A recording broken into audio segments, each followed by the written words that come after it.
Good afternoon, everyone. My name is Karen Kim, and I'll be your MC today. Welcome to our hybrid meeting for those online and in the room. Thanks today will be given by Philip Fordich, followed by the Royal Toast presented by our Honorary Secretary, John Saunders. Please fill your glasses down. Philip, would you like to come up and do the oration?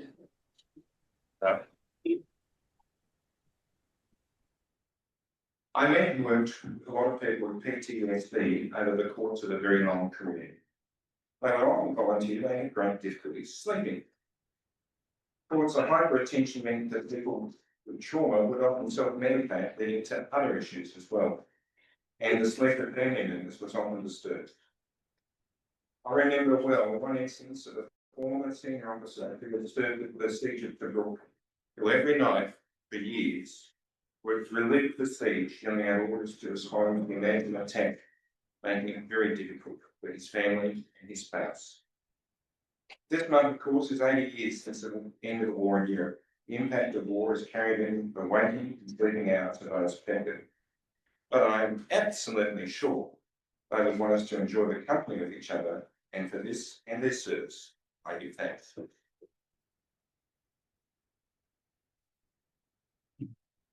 Rotarians and guests, a toast to Australia and Rotary International.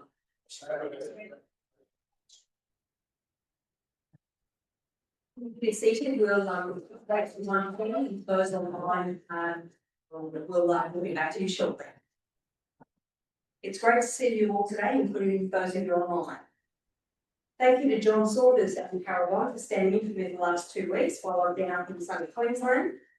And congratulations to all that were involved in the Thomas Bay Federation last week. It was a great event by all group firms.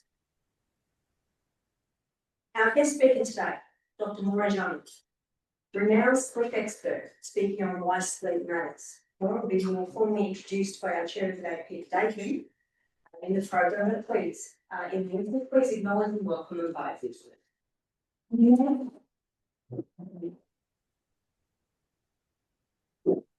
We also have some visiting Rotarians and guests. We have Florian Kriegel from Gombach. Probably mispronounced that, Florian. Welcome.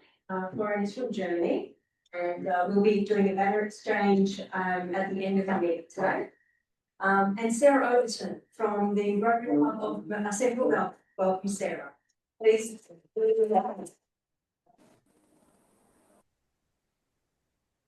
Just a reminder, we have our 4th annual environmental lunch on the 11th of June.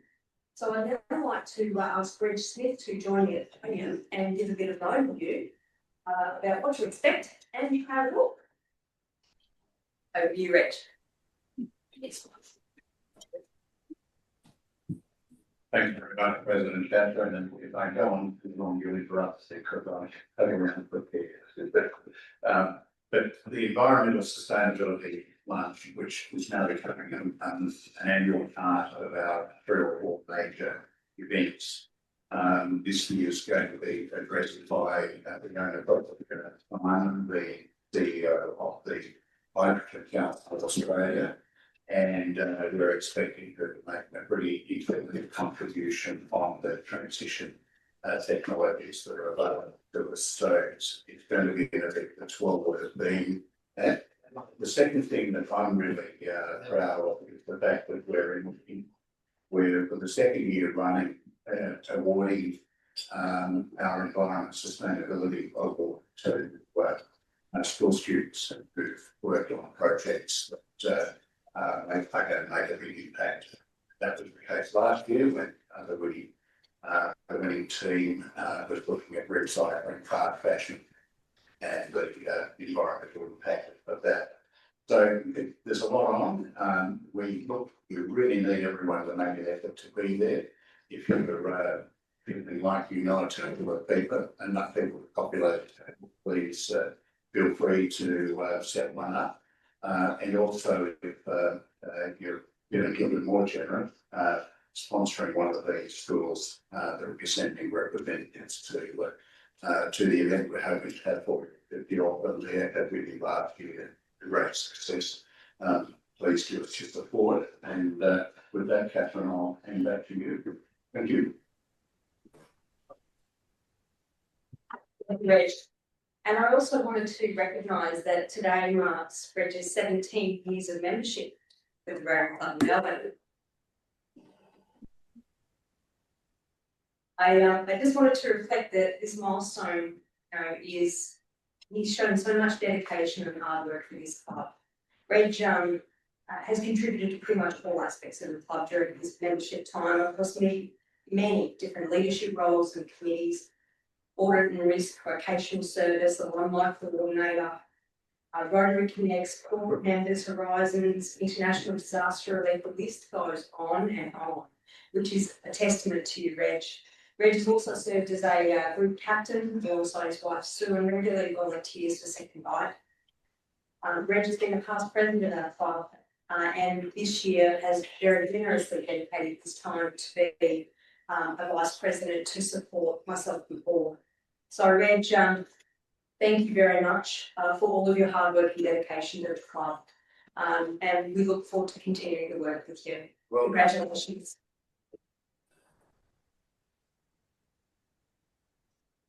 Just a gentle reminder, you've all got an email from Jo, so please check your directory membership information just if it needs updating.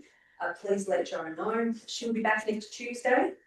Thank you, President Catherine. And for a little bit of time, might give us more time for questions later on. So good afternoon, Rotarians guests and those online today. It's my pleasure to introduce our guest speaker, Adjunct Clinical Associate Professor Maura Junger, an Irish girl with a German name. The CEO of the Sleep Health Foundation. Maura is actually married with three children living in Yarra. Maura's impressive qualifications in bio are outlined in this week's bulletin, and I thought of a classic with the person sleeping on the park bench in the book, and I'll send that to you, Maura, so that we're in touch with all of our Rotary activities. She's worked across the public and private sectors as a clinician, board member, researcher, and speaker. I heard Maura being interviewed on 3AW recently, and knowing that we had a speaking spot coming up, I reached out and was delighted that Maura was able to fit us in today. Her foundation is a small foundation. The speakers and their board members are generally paid for their presentations, but she graciously agreed to speak to the club today. I'm sure that her message will resonate with a number of our membership who are here with us today. When I heard her on 3AW, it resonated with me, and I'm sure you'll have some interesting questions after her presentation. So would you please welcome Maura to address us on why sleep matters? And as I said, she'd be very happy to address questions afterwards. Thank you. Just, well, yes. It might be interesting just to have a show of hands if there's anyone in this room who has no problems with sleeping. Anybody? A couple. So all the rest are going to be better. Thanks, Fred. That's good. Thank you, Peter, and good afternoon, Rotarians. Thank you very much for this opportunity. It's an absolute great pleasure to speak to you about sleep. However, it's a very high-risk time. After lunch, a glass of wine, warm room, and we're hardwired to have a sleep around 2 p.m. So those who have a siesta are the only ones in their right mind. So I was actually going to do a show of hands, and maybe think there. So I have a couple of show of hands. And have you heard of the Sleep Health Foundation before today? No. And so that's a problem for us. That's part of our problem. We know that sleep is a huge problem, which I'll get to. But part of the issue is if you're having trouble with sleep, you don't know that we exist, and we are what we want to do, what Beyond Blue has done for mental health, and what the Heart Foundation does for heart health. Both of those organisations, and a show of hands, I think you all know about Beyond Blue, maybe not now Dermot's friend. Most people know about Beyond Blue, and they have 90% recognition. And not that we want to be famous, we just want people to know who to find us. The other show of hands was who slept well last night, which I know now. And the other show of hands is who thinks sleep is important. Yeah. So 100%. We know that sleep is the foundational pillar of health alongside diet and exercise. But you'd agree that we haven't had the public recognition yet in terms of government response, policy, funding, in the same way that we have for diet and exercise. Think Life Minute from 50 years ago. Think a whole lot of education around nutrition. So we're trying to actually do education around sleep. So the 3AW gigs and the ABC gigs and the TV gigs go beyond my point of comfort, but we need to get out there and talk to the public. So it's great that you found me, and it's just a great opportunity. So here's a favourite topic of mine. So I've got about 15, I had 18 minutes, so I've got about 15 left, but I need that. But just a few minutes on 5 key dot points, 5 key messages that I have for you. One is really what is sleep, why it's important, what's the impact of inadequate sleep, common sleep problems, and helpful evidence-based sleep tips for you. So as I said, I don't want to put you to sleep in the next 15 minutes, but I do want you to have a good sleep tonight and beyond tonight. So in terms of what is sleep, it's not like anything else we know in terms of, it's not like anesthesia, it's not like unconsciousness, but it is an altered state of consciousness. And there is so much that happens during sleep while we're asleep. It's a very active brain. We actually have growth hormone, many other hormones, body temperature changes, repair, restoration, etc. The brain never actually sleeps. And you'll know from some of you actually another show of hands, anyone monitor their sleep with a wearable? A few people, yeah. That has pros and cons. I think that's actually going to be a good thing in the long run, but at the moment it's inaccurate. And it actually causes, in some people, quite a bit of anxiety to like unhelpful health anxiety about something that otherwise is probably on track. Because if you're not getting enough sleep, I think you'll know it. And you'll know because you'll have unintentional naps, you'll have difficulty with your occupational functioning and or your social functioning. So you'll have impairments. You'll have probably marked distress and marked impairments. So those of you who are monitoring your sleep because you think it's interesting and you actually have health goals, I can tell you for free, Catherine, from your alertness and your composure and just your general healthiness, not knowing anything about the sleep data, that you're probably getting adequate sleep. And if you're not, then the pathways are to talk to your GP and to actually have a sleep study if you are feeling at the point of having an impairment. I wish I could have had a short video, but next time if we have Joe here, I said to Peter, can I show a video? I said, no, I probably know, just talk. It's probably easier. Because I had a video of a 4-minute video of Mike Frost, who was a 73-year-old man who discovered he had sleep apnea. And he didn't know he had sleep apnea, but his wife said, you're stopping breathing during your sleep. And the word apnea is a Latin word for absence of breath. So those of you, statistically, I know that probably 20% of the room has sleep apnea. We also know that 80% of it's undiagnosed. So the hallmarks of sleep apnea is excessive daytime sleepiness, morning headache, and usually, mostly, associated with very loud snoring with or without witness apneas. So if you don't share a bed with someone, if you share a bed with someone who sleeps really well, you might not even know that you have apnea. But we know that apnea needs to be treated, particularly if it's above 15 times per hour that you stop breathing. So imagine that all of us have at least 5 times an hour we stop breathing, or normal limits is 5 times an hour. So can you imagine the stress when people are having a lot more than that? So sleep is that sort of altered state of consciousness at what happens. We have lots of different stages of light and death. 70% of Australians, when they're asked, draw us what sleep looks like, they draw a line that goes down, stays down, and comes up like a U. But we know that that's not what sleep looks like. Sleep is full of up and down, awakening, changing, deep light sleep, restlessness. Even in a healthy 18-year-old with no mental health problems and no sleep problems, that will probably wake in terms of if we've got electrodes on the head, they'll probably wake a few times an hour.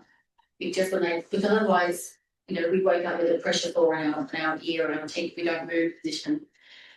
But we only, and that healthy 18-year-old, when he doesn't look at the time, doesn't think there's a problem being awake. That's only when we look at the clock and think, oh, I'm awake, that will perpetuate staying awake. So if you are waking at night, I really encourage you to resist the temptation to look at any kind of time check and to keep your clocks and things and phones away from the bed or always turned away and resist the temptation. So why is sleep important? I think that you don't need me to tell you that, but I can just cite what we know in terms of the research. We know that it's important for alertness, for regulation of emotion, regulation of cognitions, alertness, all the things around our memory and our learning. We know that without it, we don't have any energy, etc., etc. We know that inadequate sleep will lead to cardiovascular increases, increased risk of mental health problems, some dementias, some cancers, and of course, injuries and accidents. We know that more than 3,000 people a year died on the roads due to inadequate sleep, and most of it's undetected. During COVID, there was a biomarker that was discovered for sleepiness. You all know that there's biomarkers or a metabolite for alcohol and other drugs, so much so that there's roadside testing over the last many decades now. So at the moment, this discovery is in the hands of the engineers to make it into, it's a prototype, but to make it into something that can be at the roadside. It's probably not going to happen in our lifetime as a roadside test because it takes about 5 minutes per person. And Victoria Police is saying, we don't want to do that. That's not going to work for us. That's crazy. But probably in the next 2 to 5 years, it'll come in terms of autopsy, that they will know the person who died in a road accident, what level of prior sleep they had, whether it was less than 5 hours.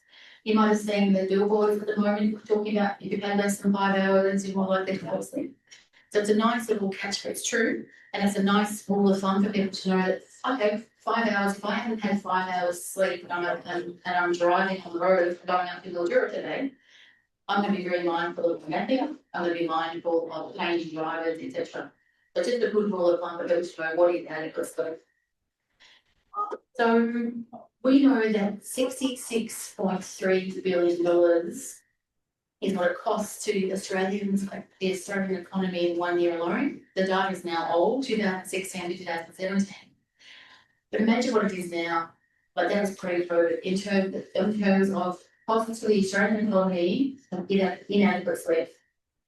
So whether you're sleeping poorly because of the sleep disorder or sleeping poorly because of your lifestyle. We know that Deloitte Access Economics did a report and modelled an algorithm thinking about lost productivity as well as direct and indirect health costs. So with $66.3 billion we could save if people getting a bit more sleep, that'd be great. And we know that of those people who are getting adequate sleep, that 50% is sort of lifestyle, just watching too much Netflix, etc., and 50% is due to health, whether it's a sleep disorder, whether it's your aches and pains and your mental health, etc., whatever's going on. So part of it, we know that most of what keeps people awake at night is pain, emotional pain, as in worry, etc., as well as physical pain. As well as the biggest factor, it's actually not so bad, is light. So let me talk just briefly about light. If you can take one message away today, I want you to know the importance of the light-dark system for our sleep-wake health. So we can only have melatonin, the hormone that is produced to help us initiate and maintain sleep. It's only produced in dark conditions. So in the evening when the sun goes down and it's dark outside, we need our lights in the house to be off and just have dimmer switches and lamps. The messages are out there around handheld devices in the last sort of 10, 15 years that we know to not have that because the blue light component of light, whether it's artificial light or natural light, you know, there's a rainbow of colours we can't see, but we know they tell us that's what light is made of. The blue light component is the one that suppresses melatonin. So we need to make sure we're not in the light because we won't be going to be feeling sleepy or be delayed. So those of you on your devices at night, just make sure you've got dim light, you've got a night mode on. Make sure that you're not only worried about the light, make sure you think about the stimulation. So the messages now are not get off your phones because that's too late, the horse is bolted. But in this room, who doesn't use a phone or a device in the hour before bed? Oh, good, great, fantastic. When I go to a school or a different, it's generally about 1%. So it's really difficult to sell that message. We need to actually have a different message around harm minimisation and reduction of harm to say, and the research is clear on this, that if you have the light sorted out, it's not bright, no blue light, and also this, what you're watching, what you're doing is not stimulating, and it's less than 45 minutes, you probably don't have that much effect on your sleep. But it's very, very clear if you have your devices in the bed with you, you have terrible sleep. Like it's less able to actually be good sleep. So those of you with teenagers, grandkids, or yourselves, be very mindful of those messages that you can either not going to find at all as great, but those of you who are already sort of connected to make sure that it's not in them, you just separate it from your sleep. Like you separate your drinking from your driving, separate your screen use from your bed. But the lead up to bed is more around the content and the light. So in terms of common sleep problems, we touched on sleep apnea. The most common sleep problem is insomnia. If insomnia is actually, in terms of the diagnosis of what it is, we don't mention hours of sleep with diagnosis. If you're getting 5 hours sleep, 6 hours sleep, or 10 hours sleep, it doesn't matter to a sleep expert. We're actually not focused on duration or hours of sleep. You've heard that you need 8 hours sleep, generally, 7 to 9. That's just an average. We know that anywhere between 5.5 and 10 is normal. So there's a lot of individual variation with sleep need. The most important factor is the quality of the sleep and the consistency of the sleep. So if you can actually just do a consistent routine with your sleep, that's going to actually help you a lot more than worry or focus on the hours. In terms of insomnia, we know 15% of Australians have insomnia. We know that there's not the solutions out there. Most people, if they mention sleep problems to their doctor, 90% of them are given a pill prescription. And of that pill prescription, most of it's a benzodiazepine, which is not the best form of action for insomnia. Even the medical people, some of you in the crowd might be medical people, they would also agree that the non-drug strategies are the best for insomnia, not long-term in terms of safety and in terms of efficacy. There's a lot of education required for our health professionals as well as the community about sleep and what to do instead of taking a sleeping pill. We know that sleep apnea is the next most common sleep disorder, which we talked about, and sleep apnea and insomnia often coexist. We also know that restless leg syndrome is the third most common sleep disorder. And those of you with restless legs, or if you know what it is, you actually, while you're awake, you have an irresistible urge to move usually your legs, sometimes it's your arms, feeling really fidgety and restless. Sometimes it's painful, but really all cranky. But that's often related to just poor sleep and sleep deprivation itself, causing that, or low iron. So in men and women, it's really important to have annual checks, 6 monthly checks with your. So common sleep problems, it's really the key message is making sure that you get the fix up, that you don't put up with poor sleep. It's not a common normal part of aging, it's not a common normal part of just being a busy professional, having a few young kids. That's what people think, isn't everyone is sleepy? It's not true, it's really important to actually realise that if you're sleepy and falling asleep accidentally, then it's a health issue and often leads to other things. Until 2013, we thought, I was always taught I was a registered nurse, the Alfred for 10 years and then doing 25 years as a psychologist. And now the last 3 years doing this job as a preventative issue, going out to the community. Prevention is better than cure with sleeping difficulties. Because yeah, you know, it's too little too late to wait until people have got a current problem. We used to think, we were told that anyone with a sleep problem, particularly insomnia, was pretty much just because they were anxious or depressed or bipolar or both.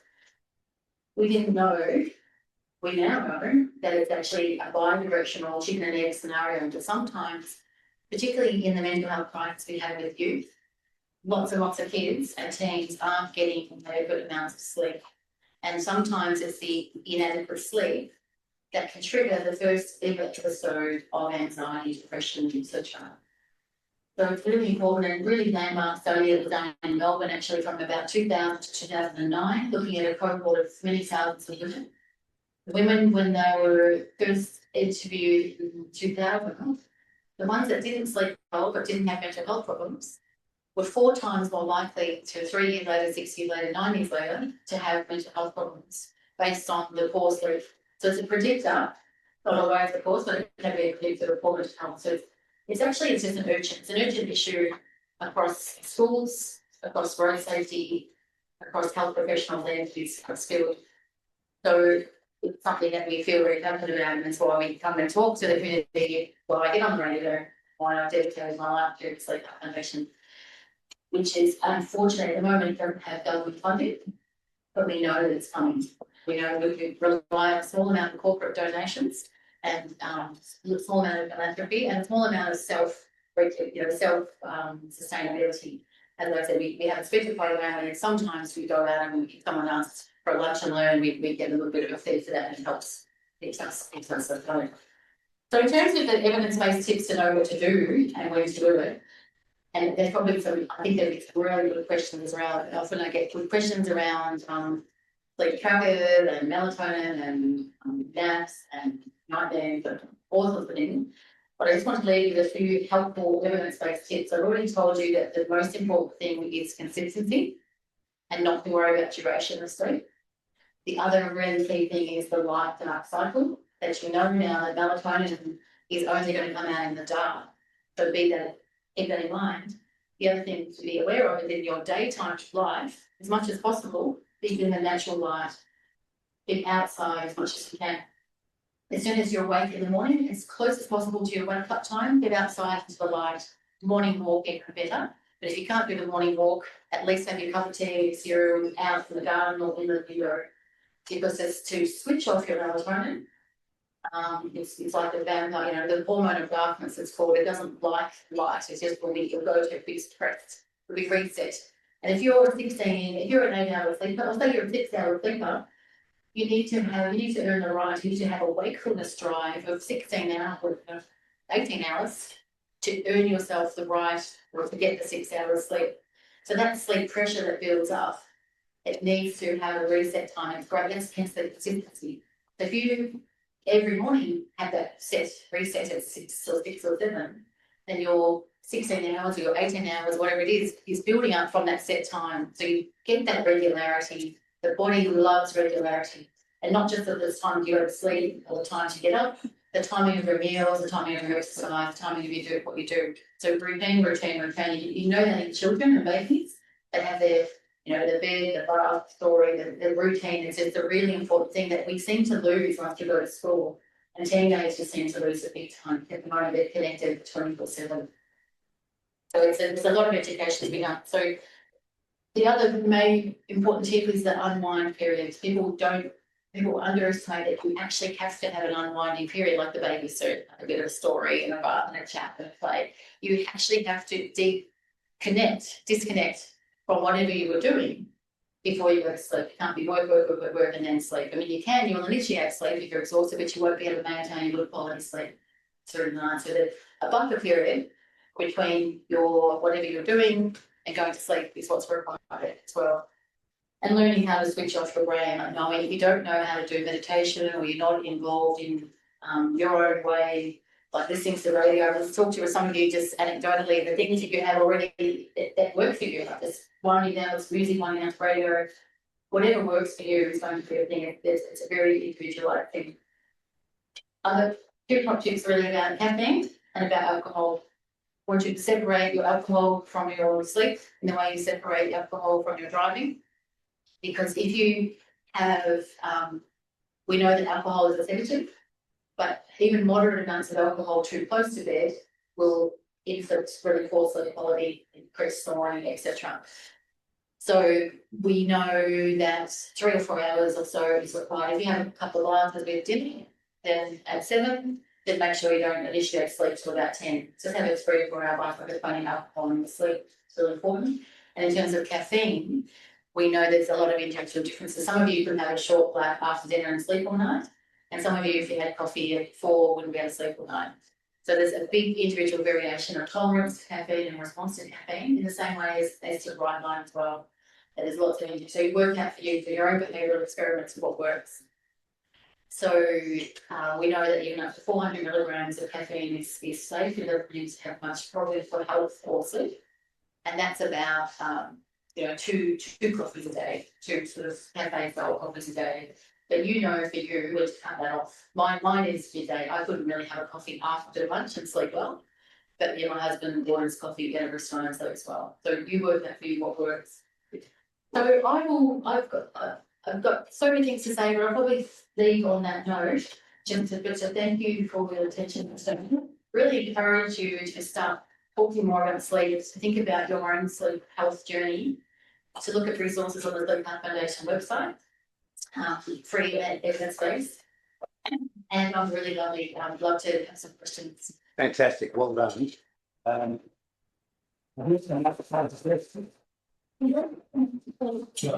But we'll just have to stand up and get our places. I'll repeat the question. That might be for the people at home. Yeah. Okay, so if you could just mention your name, repeat the questions, very brief. Bruce Slithers. I'm one of the people who put my hand up to say I have no problems with sleep. But that's because I did have a big problem with sleep, to the extent that my wife said, if you're going to snore like that, you can go down to the back bedroom or you can go off to a sleep clinic. There wasn't an or, it was go off to a sleep clinic. And I did that, and I had a wonderful night's sleep at the clinic, so I thought. And a week later, I came back for the analysis, and I was asked, how did you sleep? And I thought, thank the technicians very much, that was wonderful. And the guy pulls out this chart and he says, this is the worst case of sleep I ever had in my life. And 25 times a minute. And so I've been on a CPAP, which as my weak heel, really, because when I slap it on at night, there's nothing else to do to go to sleep. And so it's a Pavlovian effect as well. Isn't that right? And I agree with you, you shouldn't have alcohol, so I'm conflicted today because I won the bottle. If I have alcohol 3 hours before going to sleep, I don't have as good a sleep. Yeah. All right, now I'm comment on that. Yes. The other thing is with lighting.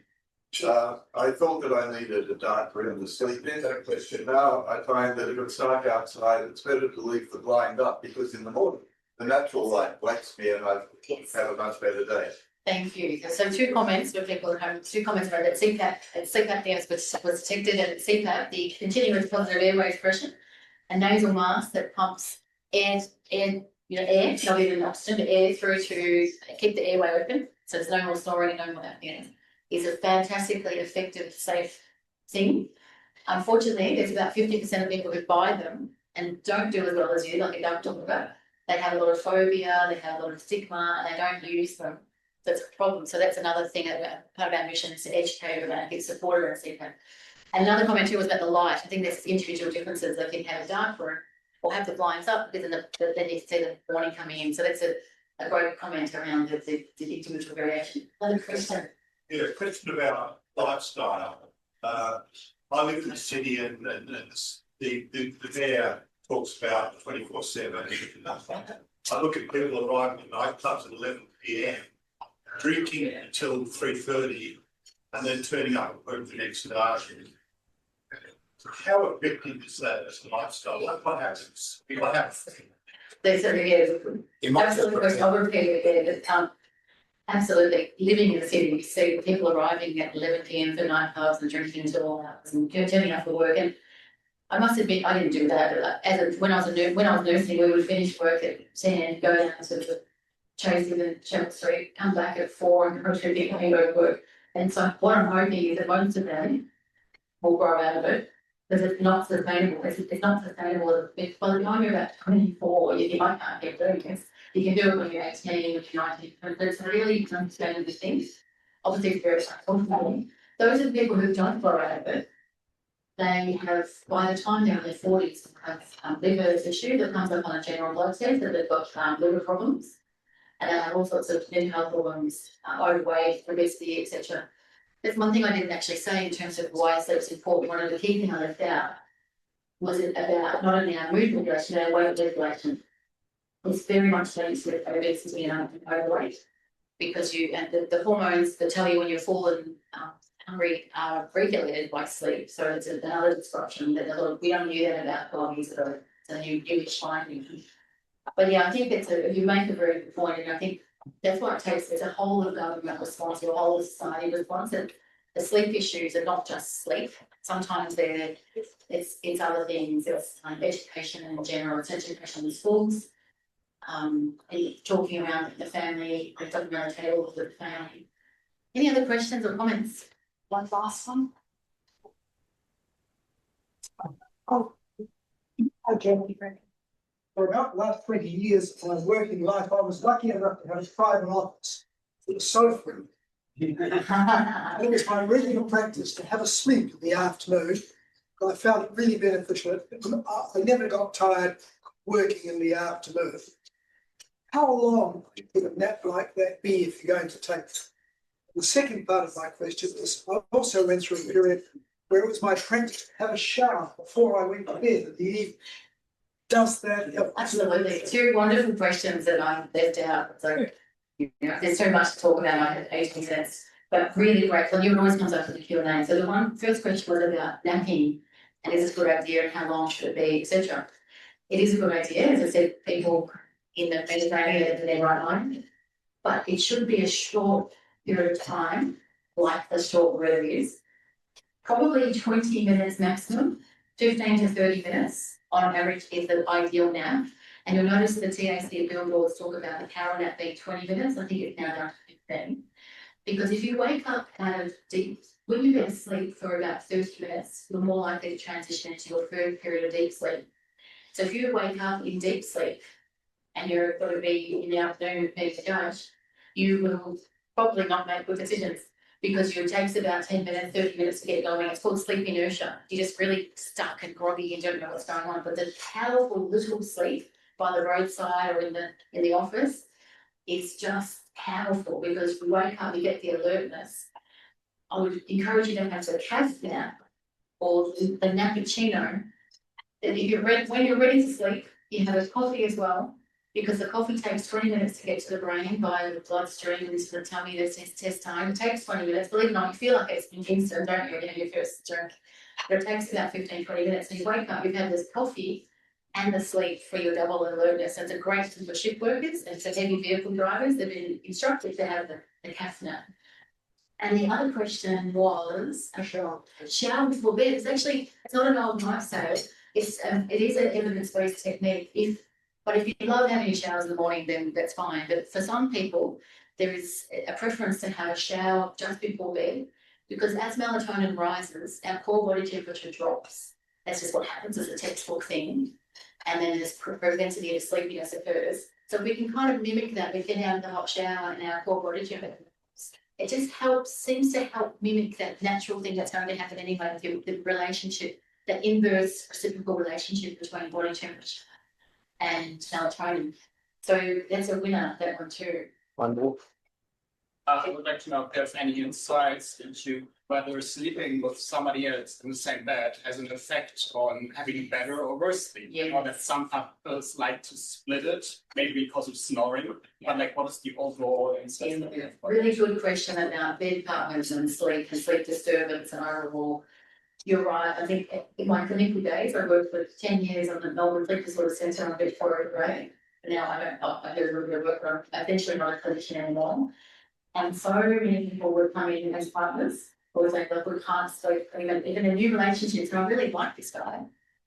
But I can't sleep with him, like there's a lot of disruption, mostly around snoring and restlessness. And an increase of age, you'll know that as you get older, your sleep is not what it used to be, you're noisier, you're more restless, more disturbing to your partner. So it's a big factor. In fact, there's a big push within our field to make sure that when people do seek help for their sleep, that you see them as a couple, you see them in dyads, not individuals, because there's actually a shared problem. So it's very much recognised as a shared problem. And then there's often you try hardest with things, and you do some CBT, you get them all to relax, and you have therapy as such. But then sometimes the answer is separate beds, separate rooms if you could. And then you have your intimacy, closeness at other times, and just make that work. And people are really happy with that, but only if both are happy with that. Some people think that that's a disaster. That's like, I don't want to, it's one step short of divorce doing that. In fact, in magazines and things, and they call it the sleep divorce. They just still you stay together married, but you don't sleep in the same room. It's a big issue. Thanks for listening. Well done, Laura. Please stay there. Laura, that's been an exceptional presentation. It mightn't surprise you when you look at the age demographics that from time to time we do have minutes not off at lunch. I was watching. But I haven't seen one say captain the Lord. So well done. I think in terms of your video, if we couldn't show today, I think it'd be worthwhile if we, in a few months' time, you've got time to come back. Perhaps that's our little supplementary 10 minutes, 6 minutes. I think members who aren't here today would really benefit from that. So well done, and please thank Laura very much for a wonderful presentation. On behalf of the club, I'd like to present you with our Rotary socks, which are manufactured here in Melbourne by our own member Phil Intersby at Wilderness Square, and you'll enjoy those through this whole. Thank you. Yes, show your appreciation here. Thank you. Okay. Thank you very much. Thank you. Well done. Okay. Well, thanks for our visitors and guests attending today, and to MC Karen, and for the reflection by Philip, and our lunch setup and reception teams for their efforts, particularly without Joe. If you can lend a hand with a pack up after the meeting, that would be greatly appreciated. A reminder, next week we meet here at number 35 for lunch, where our guest speaker will be former Melbourneian of the Year, who I did in fact hear on 3AW again this morning, Major Brendan Knottle, commanding officer in the Salvation Army Melbourne, with whom Rotary's had a wonderful relationship in Salvation Army for many years. So it's a great opportunity to hear from a leader with a lifetime of service to the vulnerable and homeless we see around the city. Would you please stand and close the meeting with that statement?